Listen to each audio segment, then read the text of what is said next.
Hello, everybody. Today I will be taking a look at the brand new 2026 Cackles. He's being sold at Spirit Halloween this year for $249.99. Um, he's 6'6". Look at some of the stock images first. He looks like he might be made by like Pack Toys, because I'm not sure if it's Pack Toys. It might just be Pack International.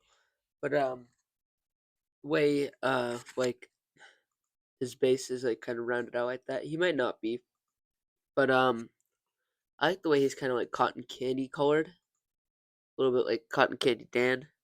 The way he's like very like he would fit in a circus very well.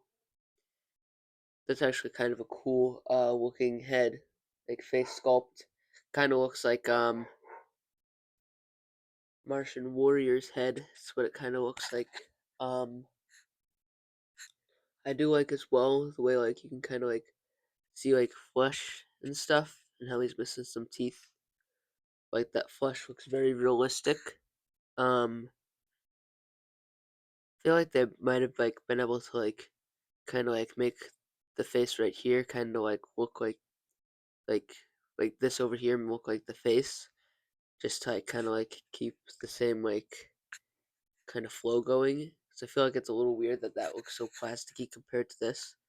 I feel like this should have like looked like this flesh just kind of like match.